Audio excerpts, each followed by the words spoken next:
Born in 1942, singer-songwriter Mark Lindsay wasted little time finding his passion and true calling. As an 18-year-old in Boise, Idaho, Lindsay and his band, Paul Revere and the Raiders, signed a record deal and charted on the Billboard Hot 100 list not long after. His band would go on to have a very successful 2-decade career before Lindsay decided to take his act solo. In 1969, Mark Lindsay would release a country anthem that changed the world.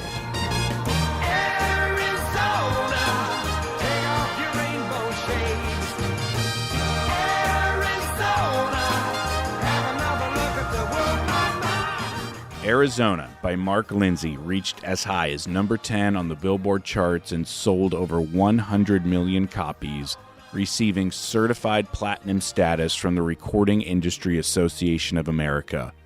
More importantly, the song, Arizona, has become a pop culture staple for making fun of the 48th state, thanks entirely to the wildly popular podcast, The Fellowship, by Nation Golf.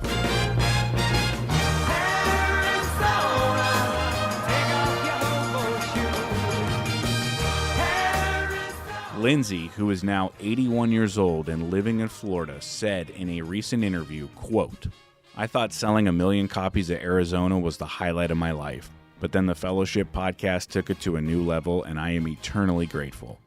You know, the song is actually about a hippie girl named Arizona. It has nothing to do with the state, but that's the thing about art. It belongs to the viewer and the listener. If these guys are going to use it to relentlessly make fun of one of the most ass-backward places in the world, then I lift my whiskey glass to them. End quote. Sinatra has New York, New York. Tupac has California Love. Mark Lindsay has Arizona. Check me.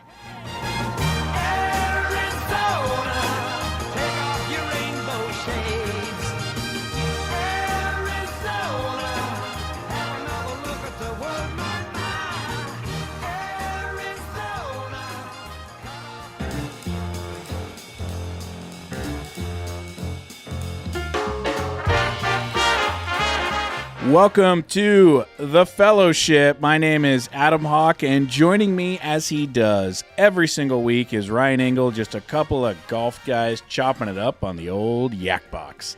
On today's show, Engle and I played golf together this past weekend, and the group behind us was the living incarnation of the Live slogan, Golf But Louder. And the sad part to that statement is that the group behind us was 4 of our friends. We'll get into that. And we'll also talk about Anthony Kim's return to golf. It's happening, and it's happening this weekend. And the only question is, will you be watching?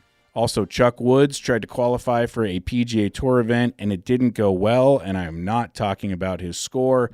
All of those topics are on the table, including a topic Ingles wanted to get to for quite a few weeks. Is the PGA Tour boring? Before we get into all of that, I need some advice. I come to you often for advice. Are you ready to give me some advice? Okay. I want to talk about my neighbors. Could you give me some advice on how to deal with bad, inconsiderate neighbors? Yeah. Do you feel like doing the podcast today or just looking at your phone? Waiting for my break. You're on break right now, clearly. Well, maybe we should take a break. I live next to quite possibly the most inconsiderate family in the world. I try to take everything into consideration, such as there are 4 kids living under one roof with a single mom. However, it's really hard to look past just how inconsiderate and selfish they are. They are the world's worst parkers. They park on the street in front of our house, about 6 feet from the curb and turned halfway into the road. They once put out cat food for a stray litter of kittens that was living under our crawl space, which only invited those kittens to stick around and stay.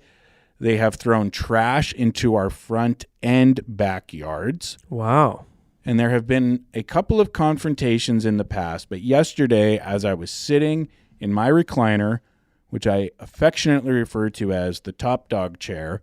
The top dog chair, okay. I had my front door open so I could see out. And the mom comes pulling in to park in front of her house. She does not have a driveway. And on her way in, she clipped a brand new car that doesn't belong to me, but belongs to another neighbor. She clipped that car right in the front left bumper. Then she parked her car, got out, looked at the damage, walked right inside, didn't do anything about it. Very similar to when they take their dogs out to use the bathroom and they don't pick up after their dogs, regardless of where that dog does its business, oftentimes in our front yard. She pulled in, head first, clipped this guy, looked at the damage, went inside. And I just lost my marbles because I can't deal with this anymore. I can't deal with this selfishness and this inconsideration. However, I don't want to go start anything. I don't want to go, hey, I saw you clip that car and I saw you not leave a note and I see the damage on your car and I see the damage on their car. I don't want to go have that conversation. Should I? Should I leave a note? What should I do? What you should have done is right then, while you're sitting on your fat chair, The top dog chair. you should have walked out and handled it right away. Now it's just weird and awkward. And you're like, hey, I saw you. And it's like, oh, no, you didn't. I mean, if you would have done it right away, that was the time to handle it. You walk out, you go, hey, are you going to leave a note on that? Just real aggressively. Right. That's what I would have done. Yeah, the problem is there's nowhere to go after that. I go right back into my house, which is 10 feet from her house, and this bubbling disdain for each other just continues to build. That's no way to live. I don't like having a bad relationship with my neighbor, so I chose to sit this one out because I just don't want that awkwardness. But you're saying I should have gone and had a little chit-chat. Yeah. You handle shit right when it happens, dude. You don't wait. Let it fester. But it wasn't my car that she hit. Different story if it's my car. It doesn't matter. Being a good neighbor, being a good Samaritan, you look out for each other. She's clearly the bad apple, so you got to pick her from the tree and throw her in the trash. Okay, what's the next topic? The next topic, this past weekend we played golf with 6 of our closest friends at one of our favorite places, Meadowlark Golf Club in beautiful Huntington Beach, California. If you were looking for a city the size of Texas with the exact same political views, then Huntington Beach is for you. It quite simply is the only place on earth where former UFC fighter Tito Ortiz could be elected to city council, which he was, and then disgracefully resign 6 months later because he made such a mess of public office in such a short period of time, which he did. But this isn't about HB. This is about the Great Green Grass Escape located inside its city limits. Meadowlark Golf Club, the 100-year-old municipal golf course, expertly run in part by our pal and their assistant GM, Jordan Brown. It's really fun watching another man's passion in real-time performance. The way he interacts with the customers out there on the course, obviously just being a steward of the property and picking things up and moving things around. And from start to finish, he was running the place passionately in a positive way, as well as being present and having fun with us. It's just a classic version of you love to see it. In total, there were 8 of us at the Lark on Saturday, 2 groups of 4, and in an effort to bond both parties, I put together a little Ryder Cup-esque match. In one group, you, me, Thomas Wrighton, and Jordan Brown, and in the group right behind us, Jordan Dixon, Cameron Huth, Jordan Borat, and Jorge Hill. If the name Jordan Dixon rings a bell, it's because he quite literally rang a bell when he walked into Texas Roadhouse last November, waving around a $1 bill, looking at his watch, demanding that the host cut him a break and seat an 8-top 20 minutes before closing without the full group being there. Still my favorite all-time move of unbridled, unabashed entitlement. Cut me a break. In a town full of screenwriters, none of them could write that moment. No. Now, look, we had a great time at the Lark, a 10 out of 10, an A-plus day, and we aren't about to get on here and start taking the piss out of anyone. I will say this, the group behind us made for a very interesting and very memorable experience. And that's fine. That's great. It's fun. And I want to caution anyone who was in that group who might be listening right now, if you can't take a joke, if you can't have some fun, if you can't enjoy some banter, just turn off the episode because we're not interested in having a text conversation for 5 hours about this. Awareness is key here. And I think that's going to be the moral of the story. I will say this. You know who we are. You know what we do. Next time you set a Saturday to hang out with us, you might want to tighten those screws a little bit because we're watching. And boy, did we see it. We saw a lot.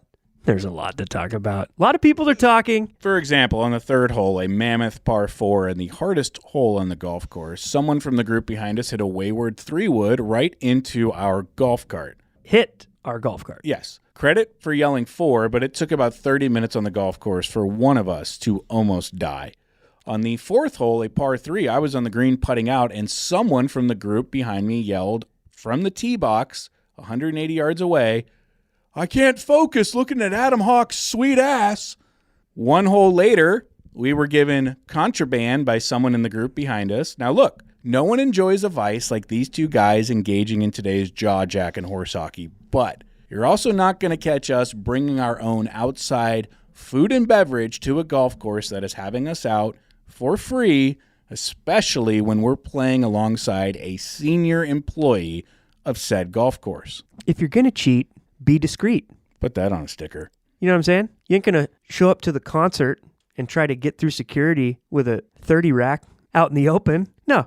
You're going to flask up, put it in your back pocket, and sip it when no one's looking. When you're getting comped by the boss and you walk into the grill room with a sack of Egg McMuffins when they're trying to sell you breakfast, and then you offer them some booze you snuck on the course. Come on, man. Come on, man.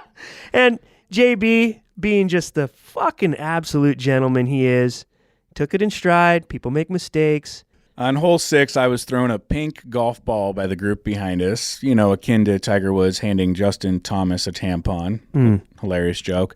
And somehow, over the course of the next 13 holes, the group behind us managed to fall 2 holes behind, which is quite the accomplishment, considering it was cart path only on a Saturday at a place that averages 300 rounds a day. Yeah. I just want to remind the people listening that this is the part of the podcast where I have to say, we're just having fun here. We're just recalling some stories that we saw. Just having a little fun, folks. Just trying to have a little fun here, folks. No one needs to feel self-conscious. No one needs to feel awkward. No one needs to text an apology to anyone. If you can't handle it, just don't listen. We love everyone that we played with. And I keep referring to what was happening behind us as the group behind us, but there were 2 main culprits. And what do those 2 main culprits have in common? Why don't you tell the people, Engle? Arizona!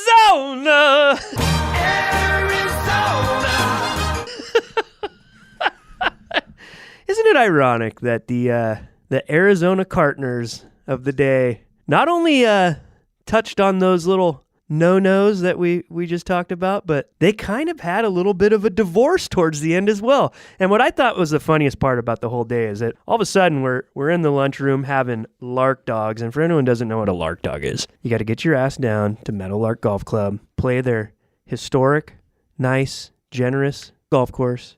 And when you're finished up, head into the grill room and try to step over Jordan Dixon's sack of Egg McMuffins and order up a lark dog. They're world famous. They butterfly fillet this thing, press it down, grill it on the flat top. What do they got in there? Some like Philly cheesesteak, grilled onions and bell peppers and stuff with a little sauce on top. They're absolutely phenomenal. Is that not the best hot dog that you can get around here? Has to be. And it washes down great with a Lark Lager. Yeah, and kudos to JB on the Lark Lager can design. So we're in the grill room, and we're having our Lark dogs with our Lark Lagers. And you can definitely tell that JD looks a little upset. So I call across the table. I say, little trouble in paradise back there? I want you to clarify. There's a JB and a JD. So I'm talking about Mr. Dixon. And he was clearly upset with Cam's actions on the course and his willingness to play ready golf and speed things up. He said, he was yelling and he was acting a fool and this and that. And I go, Jordan, weren't you the guy yelling at Adam's sweet ass on the third hole? And wasn't your group 2 holes behind? What the fuck are we even talking about? Kind of looked like a deer in headlights. I think he kind of understood at that point. And if he didn't then, he does now. Personally, I thought it was hilarious. All those things are harmless, but they're all lessons at the same time. And it created some laughs. We all laughed a lot at lunch, which was great. All we can do is learn from it. And look, I'm not saying I'm on this high and mighty pedestal. There are things that I got to work on too, but just so you know. Arizona! Arizona! It's all fun and games, boys. Don't get your panties in a bunch. All fun and games. And our favorite team is Team Content. That's the team we root for. Yep. And when you hang out with the people we hang out with, you sure do get a lot of content. Yeah. Thank you to everyone that played. We had a wonderful, wonderful time. And who won the cup, Adam? Well, as for the match, there were 6 points up for grabs. Both teams split 3-3. And as we like to say in the business, folks, no blood. So the cup stays at the Lark. Yes. Until next year. Until next year. It was a great day. Meadowlark, truly a gem, salt of the earth kind of place, super special, and I encourage everyone listening to get out there. Great track, great food, great drinks. Can't wait to go back. As for me, how did I play? Like a tour player for 12 holes and like a complete donkey for the last 6. I stone cold topped one off the tee twice in 3 holes, and then on the final hole, walking up to the forward tees to get the ball that I topped, I swung so bad with a 5-wood that the bottom of my club just barely scraped the very top single dimple of the golf ball, and it embedded into the fairway right under my feet. The ball went 0 yards forward and about half a yard in the direction of China. Worst swing I have had in 36 years.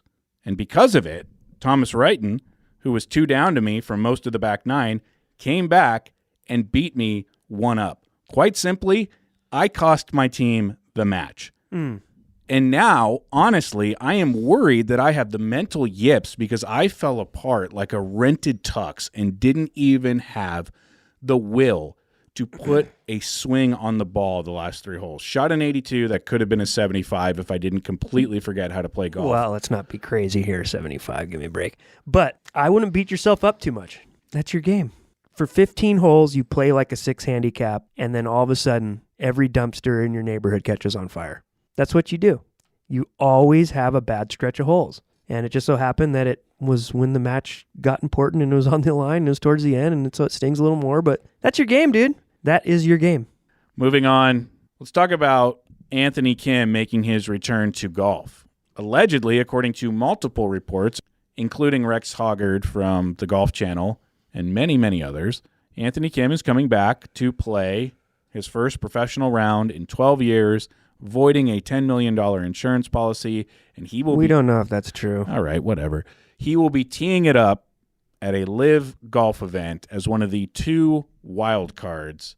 I have no idea what that means. I don't know why wild card and golf are in the same sentence. Isn't that fitting, though? However, Anthony Kim will be teeing it up at live golf.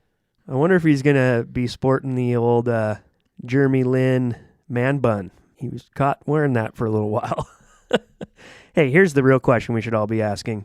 Adam's going to touch on every obvious low-hanging fruit take on the situation and how live is a joke and yada, yada, yada. And let's all prepare for the echo chamber of why I hate live coming up shortly. But before that, let's get to the important stuff here. There's 2 things about this whole thing that are greatly important. Is he going to answer to what the fuck actually happened? And is the media going to actually ask him real fucking questions?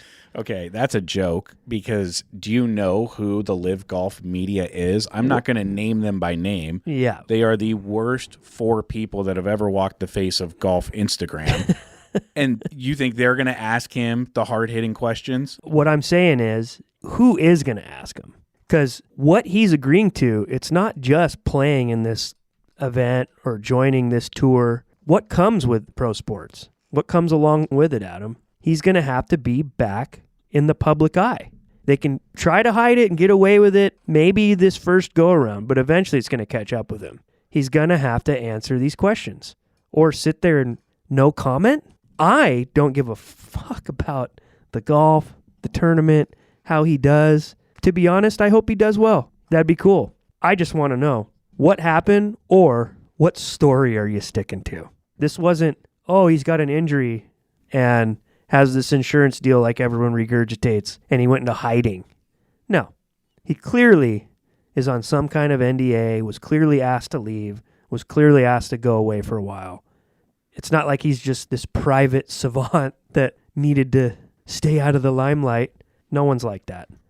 When the news of his return first surfaced about a month ago, I said on this podcast that if he went back to LIV, he would be the one guy that would get me to watch LIV. Now that it's going to happen this weekend, I have to reassess that because I don't find myself remotely as excited as I was a month ago about Anthony Kim coming back. I don't even know that I care that much. And also, how strange is it that when he gets announced to be coming back this week, it got a lot less traction than when it was just a rumor a month ago. Yeah, it's almost like the overwhelming comments that I'm reading are kind of like, who cares? Right. Who is this guy? So I found that surprising too. Let's get down to brass tacks. Are you going to watch this weekend? I mean, I'm not going to tune in and watch the whole thing. I'm sure we're going to see plenty of it on fucking Instagram. Yep. I was going to say the same thing. I will not be tuning in to LIV on the CW or YouTube or Tubi or Roku channel or wherever the hell they play. I'm not going to do it. Like you, I know I will see every single one of his shots a million times on Instagram. Charlie Woods played some golf this past week. He attempted to qualify for the Cognizant Open. I had no idea what the hell the Cognizant Open was until I did a little bit of research and found out that the Cognizant Open is what we used to refer to for 50 years as the Honda Classic. So that is now being sponsored by Cognizant. No idea what Cognizant does, but Charlie Woods went out and attempted as a 15-year-old to qualify. Didn't go well for him. Shot an 86, made a 12 on one hole. Don't care. Not going to be here to break down a 15-year-old's round, regardless of who his dad is. Not what I'm into. I will say this. The fanfare and fan behavior around him last Monday was downright deplorable. The Palm Beach Post reported that he had a massive gallery following him, yelling in his backswing, attempting to go retrieve his lost golf balls in the woods, pull them out, get them signed, fighting over that memorabilia. One guy brought a book that Tiger Woods wrote back in the day and demanded that Charlie Woods sign it in the middle of his round. Another woman pulled her kid out of school in hopes that Charlie would notice the girl. Don't know what that's about, if she was trying to play Cupid with her granddaughter. Anyway, it's weird. And this whole thing around Charlie Woods, because of whose son he is horribly bizarre behavior and a terrible representation of golf and a terrible representation of humanity. Get it the hell together, everyone. Are you surprised? Unfortunately not.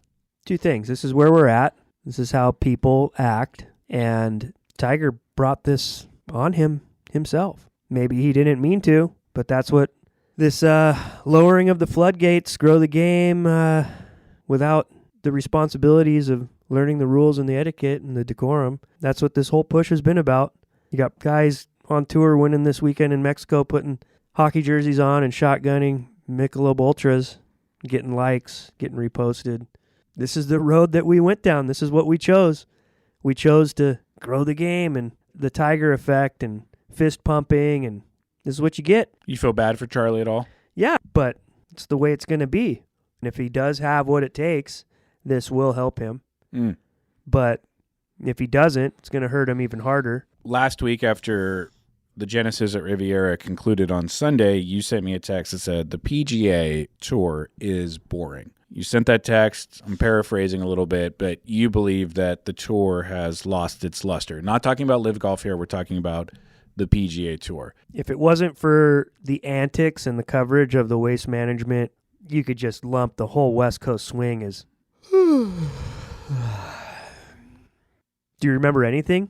Well, your champions were Chris Kirk, Grayson Murray, some guy named Matthew Pavon with a saliva tattoo, Nick Dunlap, which was cool and exciting, but he's not a superstar, Wyndham Clark after 54 holes. Feels like Korn Ferry Plus. You just got these smaller, more middle-of-the-pack field kind of vibes, and pro golf was already not really that exciting anyways.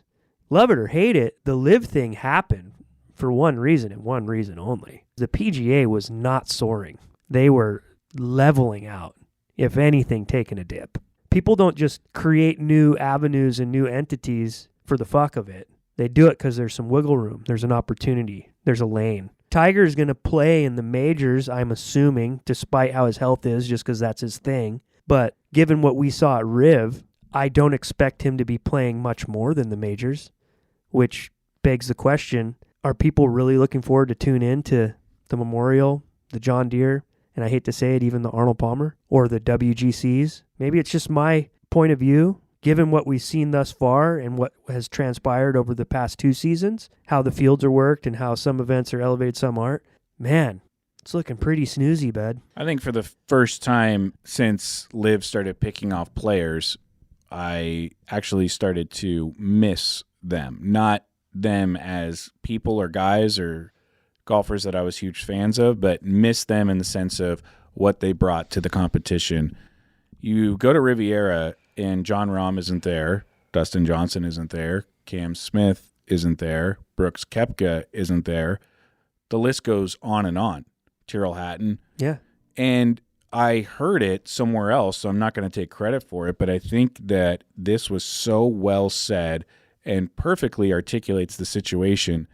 Liv taking all these players from the tour has hurt the tour so much more than it's helped Liv.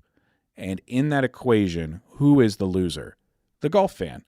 The golf fan is the loser. That's it for sure. Because the PGA Tour right now is missing a gaggle of superstars, and none of that is helping Liv, but it sure as hell is hurting the PGA Tour. You're right. The end product is the fans lose. But I would argue that the PGA Tour has lost more.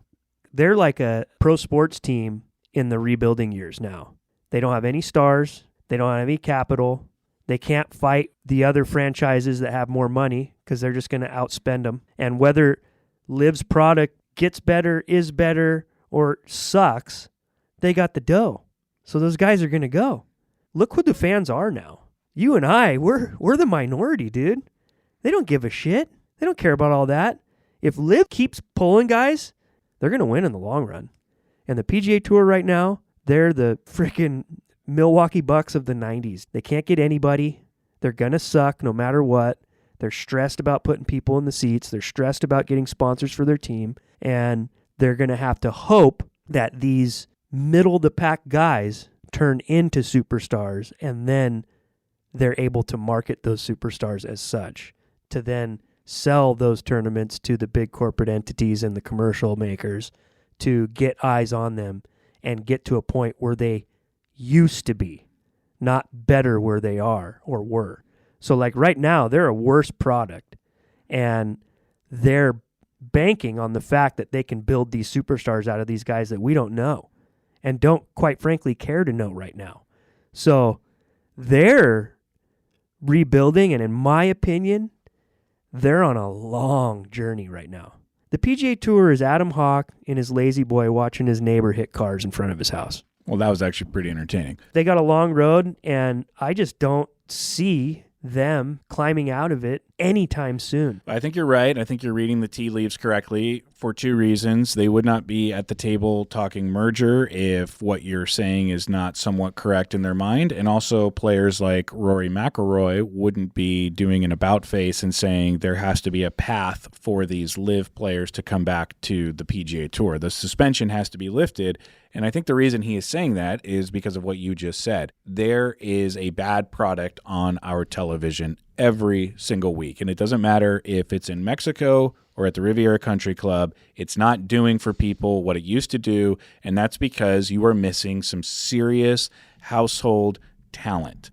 And that goes away, your product suffers. And then you get people who say, yeah, but now the majors are so much more compelling because all these guys are in the same place at the same time. I got news for you. The majors were always compelling, and they were compelling not because of who was there, but what was at stake. You're playing for legacy. You're playing for the most prestigious titles in the game. And if you're going to fall back on that argument that the majors are now so much better because of this situation, I don't want to live in a world where golf is only watchable 4 times a year. Right. That sucks. I want golf to be watchable every single weekend. So I don't like that argument. I agree with everything you're saying, and they have to fix this sooner rather than later, because while I might stick around a lot longer than you, They need to be thinking about the yous in this situation who are making different choices every single weekend that don't involve the PGA Tour anymore. I got a question for you. Yes. So you saw the rumors in the past couple days. There's rumors of Rory going to live.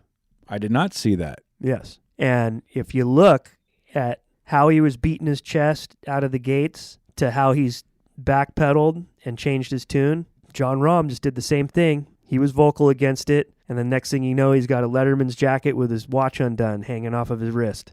Rory's done the same thing, and all of a sudden we're at this point, and the PGA looks like it is fizzling away, and he's going, what am I doing? You don't think that guy wants $800 million? Rory signs to live. What do you do? Adam Hawk, what are you doing? Where do you stand now? Where are you? I'm PGA Tour until the day I die. So now do you hate Rory?